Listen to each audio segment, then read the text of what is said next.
And 3, which way does your toilet paper hang?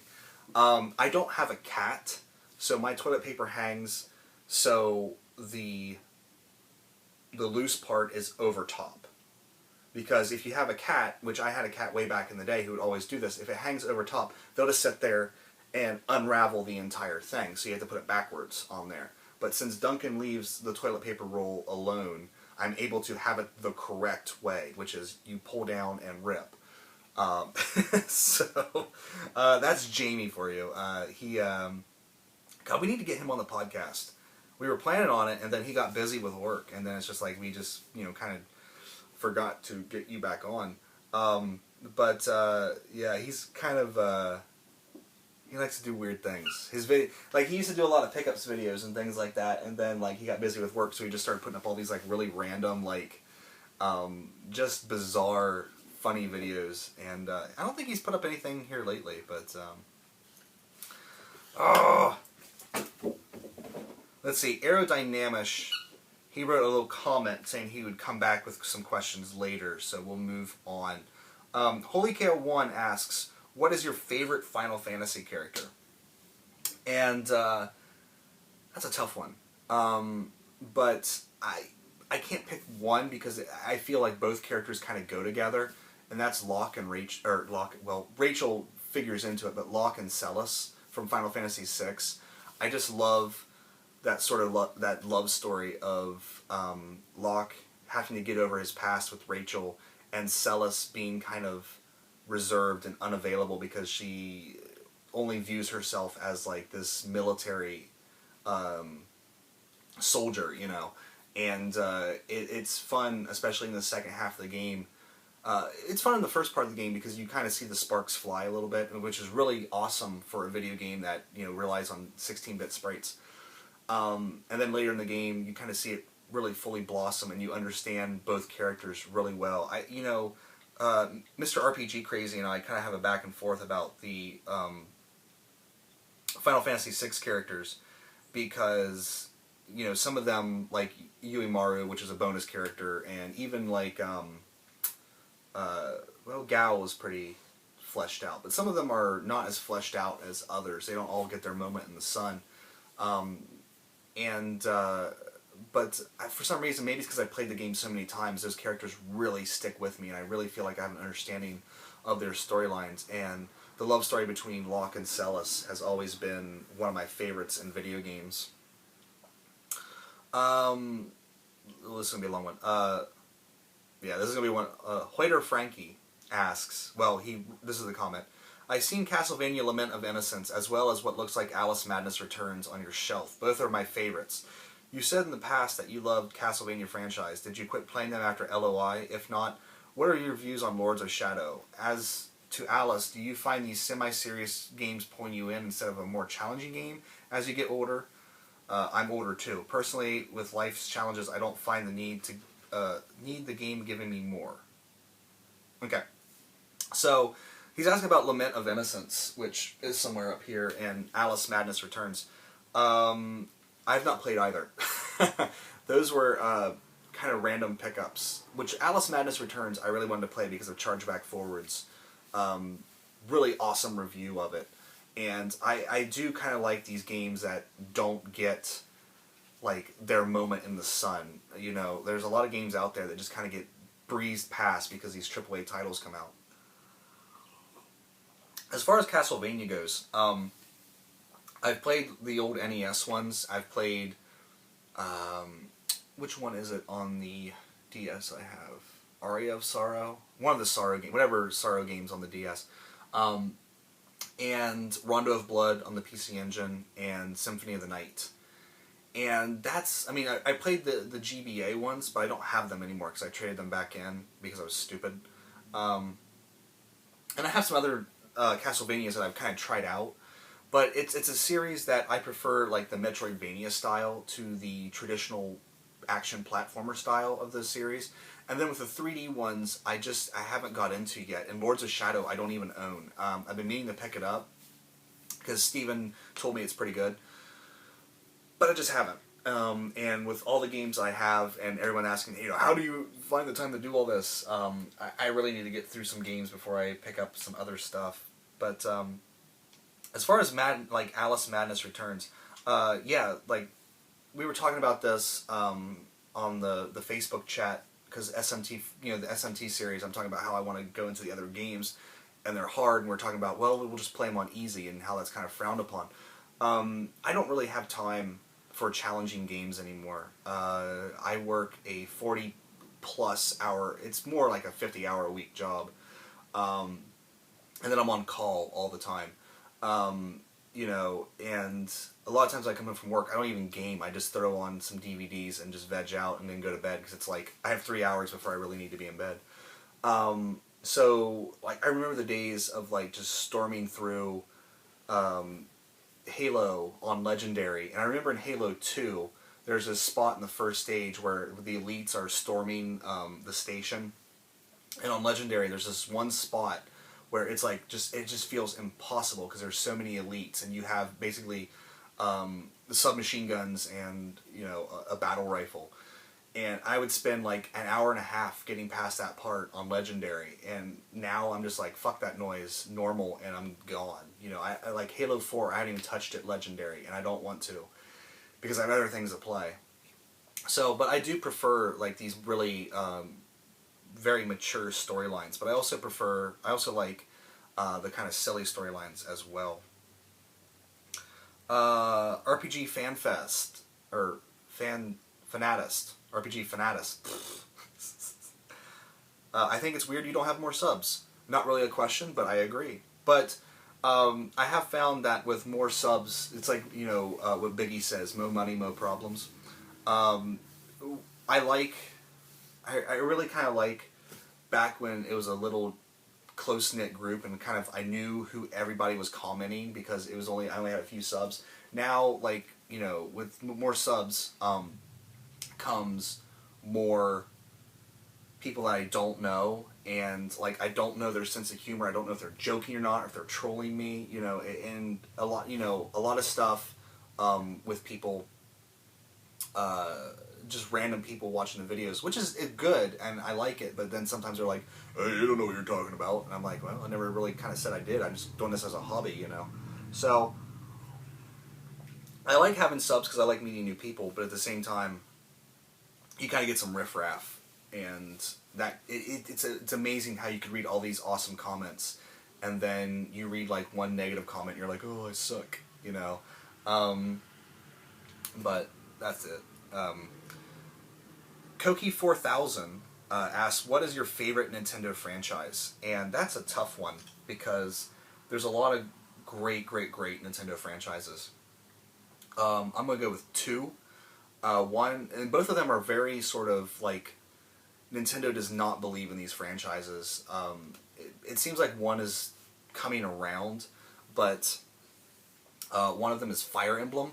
I absolutely love Fire Emblem, and I think it's an untapped thing for Nintendo, especially after Awakening, and then all these JRPGs are kind of, coming back. I really think they need to tap into that more. And the other one is Metroid, and I always feel like Metroid, Nintendo just does not know what to do with it because it's almost too gritty for them. And same thing with Fire Emblem. It's almost just too much for Nintendo because they like to bank on the cutesiness of Mario and the funness of Mario. And then, like, Metroid is kind of serious, and Fire Emblem is kind of serious. So it kind of doesn't jive with what they're trying to do nowadays. But I think they're two franchises that Nintendo really needs to focus more on and not farm it out to another team to do the game, and then it turns out that no one likes that game. If you were suddenly 22. This is a fun one. 2277 asks, if you were suddenly to come across a bunch of money and never have to budget again in your life, how do you think that would affect your game hunting and collecting habits? Would you just buy everything up sealed retail new, or would you stop collecting and get more into extravagant hobbies? What do you think? If I suddenly had money and never had to do work ever again, I would probably go crazy. Because I had a 5 day week, a 5 day day off week where I just kind of tooled around and did stuff, and by the end of it, I was so ready to go back to work. It's weird because when you're at work, you think, God, I never want to do this. I just want to retire and never do this. And then when you're out of work, you're like, oh man, I need to get back to work. It provides some kind of like just mental structure to my life. Otherwise, I would probably never, bathe and never shave. But if I just had all this, unlimited. Okay, come here. He is really wanting to get on camera, and I will just get him on camera, so he will hopefully leave me alone. This is Duncan. Say hi to everybody. He's a guy that, you'll constantly see me waving my arm off screen. It's because I'm throwing his toy, because he wants to be a part of this so bad. So we'll keep him on screen for a little bit. But if I had unlimited money, it would just be awful. Because I mean it's almost bad right now with me buying stuff and not getting around to playing it, and then that would just be even worse because yeah. But more extravagant hobbies, there's not really a lot of other hobbies that I'm into. I'd probably drink a lot of like really high grade scotch and stuff like that, but other than video gaming and like sort of movie collecting and things like that, that's really all I do hobby-wise. So I don't really know what else I would get into. Maybe I'd have an Aston Martin, but then I live in kind of a small town, so it'd probably get broken into, so that wouldn't be a very good idea. Carson W. asks, I'll ask a few. One of these, I suppose, will bound to be picked to be answered. Suppose also I am not a long-time subscriber, so you may have answered some of these questions in some of your videos. One, we know you love JRPGs, but what's your favorite WRPG? Probably either Elder Scrolls or Skyrim is part of the Elder Scrolls. The Elder Scrolls or Fallout. I really loved Fallout 3. Probably more so than Oblivion and Skyrim and Morrowind. But I think those are my favorite WRPGs. Although I don't really play a lot of them. But breaking my neck to kind of look up there, I would have to say probably the Elder Scrolls. Just because like New Vegas didn't really do it for me, whereas Fallout 3 did.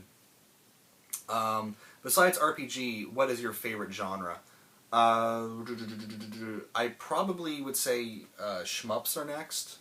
I really love shmups. They take me back to my childhood of just going to the arcade and flying around and trying to get as far as I could on one quarter. Do people that know you from real life know about your YouTube channel? What do they generally feel about it? Well, it's funny because I went out with a friend of mine last night, and we went and watched Riff Tracks live for Starship Troopers, and then we went out to a bar and just kind of sat and caught up a little bit afterwards.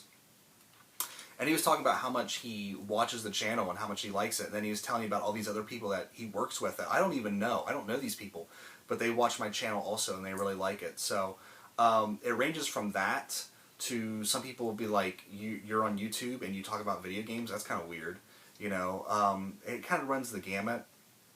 The people that know me think it's cool and it's fun, and they think it's nice that I'm getting all this support on YouTube. And then like the people that kind of know me on the peripheries, they're like, oh, that's kind of a strange thing to do. And I was like, well, what you do is strange. So, what is the most you have spent on a game? That is Panzer Dragoon Saga, and that was $280. No. It was cheaper than that, because it was like $250, I think. Yeah. But it was worth it, because that is an awesome game. What is your weekly month budget on collecting? I don't really have one. I make sure that my bills are paid, and I make sure that I'm putting money away, which I always am. But a lot of times, I don't. If I buy a lot of like new games, like $60 games, I won't spend a lot of money on other things. And then sometimes things just add up. I'm like, holy shit, I did really bad this month. But I don't really have one. I don't really plan it out like that because some games are getting so cheap at GameStop right now that I feel like it's stupid not to pick them up. We're going to do this question, and then I'm going to do a cut here because I don't know how long this is going on, and I might need to move it off the iPad in order to do this video, do all these questions. But we're going to finish off. We're going to finish off where we began. Sega. Every time I try to say this name, Sega Tazenkuro. We're going to say that. Who was actually my first subscriber ever. Says, you seem to be a champion of completing these long-ass RPGs, and I have a problem doing that even though you've got a demanding full-time job just like me. What am I doing wrong, and what is your strategy there? My strategy is I don't have a lot in the way of distractions because I don't have cable, because cable is just ridiculously expensive for how little I would actually watch it. And you know, I'm getting to the age where all my friends are married with kids, and you know, we only hang out occasionally. It's not like an all-time hangout type of thing. So when I come home, you know, I take the dog out, make sure he has food and water, play with him a little bit because he's, you know, been in the cage all day, and then usually I just sit down and put a couple hours every day into a game. And some days that's easier than others, but since I don't have, I feel like in a lot of ways, like just cable TV, it's something you put on, like just TV in general, it's just something you put on, and you don't really pay attention to it. You just kind of, it's just there. So since I don't have that, it kind of forces me into playing these games, and I usually stick to one or two games at a time. You know, one console and one handheld. That way, if I just want to go into the bedroom and just lay down and play a game, I can play a handheld, or if I want to stay out in the living room and play a game. It doesn't, like, there's a lot of games here, like if I did a collection video, I'll be like, oh, I haven't played this one yet. There's a lot of that in this collection, but I work through every game like one at a time, and then, you know, all of a sudden you're 40 hours into an RPG and it's at the end, so you're on to the next one. Which if you know, days off, if you spend about 5 to 8 hours if you can on an RPG, then that adds up really well. But I'm going to go ahead and pause here.